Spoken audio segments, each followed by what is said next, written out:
ಇತರ ಧರ್ಮೀಯರು ಆರಾಧಿಸುವಂತಹ ದೇವತೆಗಳಿಗೆ ನೀವು ನಿಂದಿಸಕೂಡದು, ನೀವು ಅಸಭ್ಯ ಹೇಳಬಾರದು.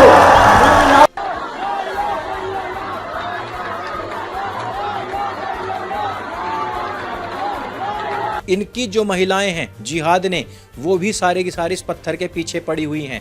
अरे भाई, अगर इस पत्थर के अंदर शैतान है ना, तो सबसे पहले जाओ ताजमहल, लाल किले को, कुतुब मीनार को उखाड़ करके फेंको, क्योंकि वो भी पत्थर की हैं और हर एक पत्थर में शैतान है। अगर मैं एक हिंदू होने के नाते संविधान पर एक टीका टिप्पणी कर दूंगा तो कल ही मुझे जेल हो जाएगी, लेकिन संवैधानिक चिन्हों को इस प्रकार से उखाड़कर फेंकने वाले लोगों को अभी तक किसी ने एक उंगली तक नहीं दिखाई है। अब ये जो अशोक की लाट के ऊपर पत्थर बरसाया गया है, ये भी उसको शैतान समझ करके ही पत्थरों से मारा गया है, निशान को पूरी तरीके से मिटा दिया गया है। हमारी बुक मेंस लाइव्स मैटर जो कि 549 की है, इसका प्राइस इस समय पर 199 चल रहा है।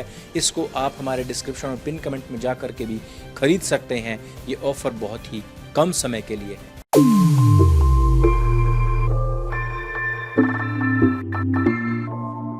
कश्मीर में एक दरगाह है जिसका नाम है हजरत बल। इसी के क्षेत्र में वक्फ बोर्ड की जो जमीन है उसके तथा हजरत बल के क्षेत्र का पुनर्निर्माण तथा कहीं पर जो टूट फूट हो रखी होगी उसके ठीक करने के लिए नया काम शुरू होने वाला था। उसको लेकर के एक पत्थर लगाया गया था। उस पत्थर के ऊपर राइट साइड में वक्फ बोर्ड का मार्क है, लेकिन लेफ्ट साइड में इस पर अशोक की लाट भी थी, जिसके बारे में कहा जाता है कि ये उस अशोक से लिया गया है जिसने बाद में बौद्ध मत स्वीकार कर लिया था। अब आपने जय भीम के तो खूब रुक के सुने ही होंगे। आजकल ये दोनों के दोनों एक माँ जाए बेटे बन रखे हैं, एक दूसरे को खूब सपोर्ट भी कर रहे हैं। लेकिन इसी बोर्ड पर ये जो अशोक की लाट लगी हुई थी, ये जो सत्यमेव जयते लिखा हुआ था, इसको पत्थरों से तोड़ तोड़ करके पूरी तरीके से नष्ट कर दिया गया। और कल से लेकर आज तक लगातार सब तरफ यही विषय चर्चा में बना हुआ है। अब इस विषय पर मैं आगे जाऊं और इस तरीके की और सारी घटनाएं आपको बताऊं। इस हजरत बल की जहनीत के विषय में थोड़ा सा आपको इतिहास के दर्शन करवा देता हूं। हजरत बल का नाम हजरत बल क्यों पड़ा? कहा जाता है कि हजरत मोहम्मद का एक बाल कई सौ वर्षों पूर्व हवा में उड़ता हुआ कश्मीर आ पहुंचा। मजेदार बात देखिए कि किसी ने इस बाल को पहचान भी लिया और उन्होंने कश्मीर के अंदर एक दरगाह बनवा दी इसी नाम की। चलो यहां तक तो बात ठीक थी, लेकिन बताया जाता है कि कुछ दिनों के बाद में ये बाल जो है ना चोरी हो गया था और फिर इसके लिए पूरी की पूरी मशीनरी लगा दी गई थी। शासन सत्ता सब के सब एक बाल ढूंढने में लगे हुए थे। देखिए, चमत्कारिक बात यह है कि 1000 साल के बाद में किसी ने बाल पहचान लिया था कि ये हजरत का है, और उसके बाद में जब ये बाल यहां से उड़ गया या किसी के द्वारा चुरा लिया गया, तो उसके बाद में जब खूब प्रेशर पड़ा तो बाल मिला अथवा नहीं मिला, लेकिन प्रेशर में किसी का बाल ला करके वापस से वहां पर रख दिया गया। और आज भी उसी बाल की पूजा हो रही है, आज भी उसी की इबादत होती है। मुझे बात ये समझ नहीं आती कि जो मुसलमान हिंदुओं को रात दिन गाली देते हैं बुत परस्ती के नाम पर, चिन्हों के प्रतीकों के पूजा के नाम पर, वो आज एक बाल के लिए पूरी की पूरी दरगाह बना करके बैठे हुए हैं। अब बात करते हैं कि जो बोर्ड पर लगी हुई फोटो थी अशोक की लाट की, ये क्यों तोड़ी गई है? मुसलमान कह रहा है कि हमारे यहाँ पर बुत परस्ती यानी कि मूर्ति पूजा हराम है, इसलिए हमने इसको तोड़ दिया। लेकिन लॉजिक लगा करके देखिए कि कौन यहाँ पर दिया बत्ती जलाने आ रहा था। ये तो देश का, राष्ट्र का प्रतीक है, इसको पत्थर पर लगा दिया गया क्योंकि सरकार इसमें जो टैक्स पेयर्स हैं उनका पैसा लेकर के आपके इस मजहबी काम के लिए लगा रही है। उस मजहबी काम के लिए जहां पर आप अंधविश्वास, हिंदुओं से नफरत, हिंदुओं को वाजिबुल बताना और सारी वो सैटानिक वर्सेस पढ़ाते हैं जिनके चलते पूरी दुनिया के अंदर गैर मुसलमानों का जीना हराम हो रखा है। यदि उन सब चीज़ों का सरकारी पैसे से निर्माण हो रहा है तो उसके ऊपर अशोक की लाट आना तो अवश्यंभावी था। वहाँ पर कोई दिया बत्ती नहीं लगा रहा, उस पत्थर के सामने कोई नमाज नहीं पढ़ रहा, कोई सरकार आपको बाधित नहीं कर रही थी कि भाई अशोक की लाट को ही पूजना है, यही आज से तुम्हारा मक्का मदीना काबा शरीफ हो गया। किसी ने कुछ नहीं कहा था। लेकिन वो अंधविश्वासी मुसलमान जिसको ये तक नहीं पता कि ये बाल वास्तव में हजरत का है भी अथवा नहीं, वो मुसलमान अशोक की लाट को तोड़ फोड़ करके फेंक देता है। वो मुसलमान पत्थरबाजी कर देता है अशोक की लाट के ऊपर। अब पत्थरबाजी से मुझे एक और चीज याद आई। कुछ ही दिन पहले मूर्ति निकल रही थी मुसलमानों के क्षेत्र से। मुसलमानों ने अपनी छत से देखिए किस प्रकार छोटे छोटे बच्चों को लगा करके इस मूर्ति के ऊपर पत्थरबाजी करवाई। अब हिंदू लोग मुझसे पूछते हैं कि भाई जी ये पत्थरबाजी ही क्यों करते हैं, इसका इतिहास जानिए। मुसलमान जब हज को जाता है तो वहाँ शैतान को पत्थर मारता है। शैतान जो बना हुआ है वो खुद पत्थर का बना हुआ है। मुझे आज तक इनका लॉजिक समझ नहीं आया कि पत्थर को पत्थर मारने से पत्थर की शक्ति क्षीण होगी या पत्थर को पत्थर मारने से पत्थर की ताकत और ज्यादा बढ़ेगी। इसको एक छोटे से उदाहरण से समझ लीजिए। आग में आग फेंकने से आग की ताकत बढ़ती है अथवा कम होती है, ये बताइए? बढ़ती ही है। आग पर तो पानी फेंकना चाहिए। शैतान यदि पत्थर का है तो पत्थर को पत्थर मारने से पत्थर की शक्ति बढ़ती है, लेकिन यहां पर मुसलमान उल्टा कर रहे हैं। ये आप लोगों को बहकाने के लिए है कि हम तो शैतान को पत्थर मार रहे हैं। दरअसल शैतान कौन है? शैतान है हिंदुओं के देवी देवता। शैतान है खुद हिंदू जो मूर्ति पूजक है। वहां पर तो केवल प्रैक्टिस होती है। यहां पर वापस आकर के आप लोगों की मूर्तियों और आपके ऊपर, फौज के ऊपर, पुलिस के ऊपर ये जो पत्थरबाजी होती है ये शैतान समझ करके ही की जाती है। इनकी मजहबी किताबों में सब के सब गैर मुसलमान और गैर मुसलमानों के जितने भी पूजा पद्धतियां हैं सब के सब शैतान हैं, इसलिए उनके ऊपर पत्थर मारा जाता है।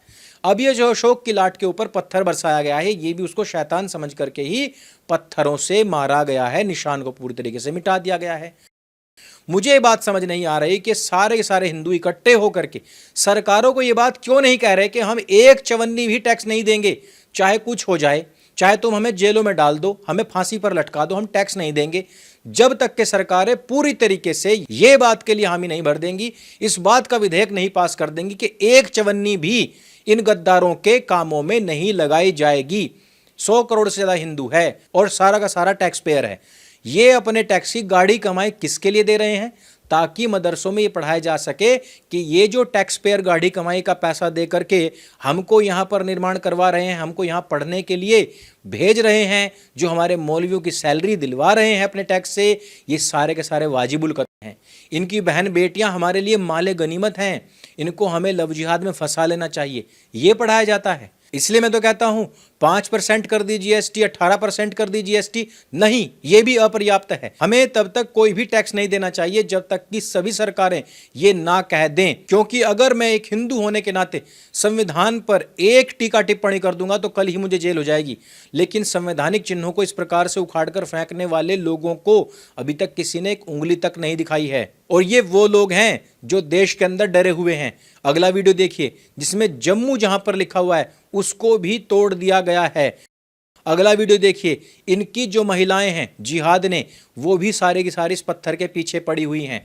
अरे भाई, अगर इस पत्थर के अंदर शैतान है ना तो सबसे पहले जाओ ताजमहल, लाल किले को, कुतुब मीनार को उखाड़ करके फेंको, क्योंकि वो भी पत्थर की हैं और हर एक पत्थर में शैतान है। उखाड़ फेंको अपनी सारी मस्जिद, अपनी सारी मजार, अपने सारे के सारे मदरसे, क्योंकि उनमें भी पत्थर लगा हुआ है।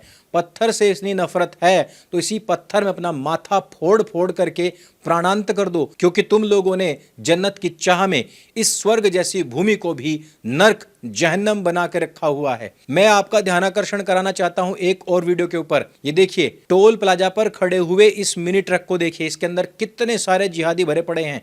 ये लोग टोल नहीं दे रहे, ये टोल का दरवाजा तोड़ रहे हैं। और मैं आपको बता दूं कि जिस दिन इसी प्रकार से इनकी जनसंख्या बढ़ेगी, इनकी डेंसिटी बढ़ेगी, ये हिंदुओं के घरों के दरवाजे भी इसी प्रकार से तोड़ेंगे और वहां से अपना अपना माले गनीमत ठीक उसी प्रकार से लूट लेंगे जिस प्रकार से आपने केसरी मूवी में, अक्षय कुमार वाली मूवी में देखा होगा कि अंततोगत्वा हजारों जिहादियों की भीड़ कुछ एक सैनिकों के ऊपर टूट पड़ती है और वहां से सारा का सारा माल लूट लेती है, वहां उपस्थित हिंदुओं, सिखों को मौत के घाट उतार देती है। अगर आप लोगों को माले गनीमत क्या होता है, उसको किस प्रकार से लूटा जाता है, हिंदुओं को किस प्रकार से समाप्त किया जाता है, ये सब कुछ देखना है ना, तो द बंगाल फाइल्स मूवी जाकर के देख लेना। तुमको कुछ प्रतिशत हिस्सा उसमें पता लग जाएगा कि किस प्रकार से नोआखाली का क्षेत्र, किस प्रकार से बंगाल का क्षेत्र इन लोगों ने खाली करवाया था हिंदुओं से, किस प्रकार से वहां माले गनीमत उठाए गए थे, किस प्रकार से वहां हिंदुओं के तीज त्योहारों पर ही परिवार समाप्त किए गए थे, किस प्रकार से मंदिर और मूर्तियों को समाप्त कर दिया गया था। एक झलक, एक बानगी आपको इस फिल्म के अंदर भी दिख जाएगी कि अतीत में जब इनकी जनसंख्या किसी क्षेत्र में एक मुश्त तरीके से अचानक से बढ़ जाती है तो वहां पर हिंदू का अस्तित्व संपूर्ण रूप से नष्ट प्राय कर दिया जाता है। इस वीडियो में सिर्फ इतना ही। अगर ये वीडियो आपको अच्छी लगती है, जानकारी से भरपूर लगती है उसको सबके साथ में शेयर अवश्य कीजिएगा। और जैसा कि मैंने पिछले वीडियो में भी आपको बताया था कि हमारी बुक मेंस लाइव्स मैटर जो कि 549 की है, इसका प्राइस इस समय पर 199 चल रहा है। इसको आप हमारे डिस्क्रिप्शन और पिन कमेंट में जा करके भी खरीद सकते हैं। ये ऑफर बहुत ही कम समय के लिए है। मेरे संग बोली सत्य सनातन वैदिक धर्म की जय। जय हिंद, वंदे मातरम।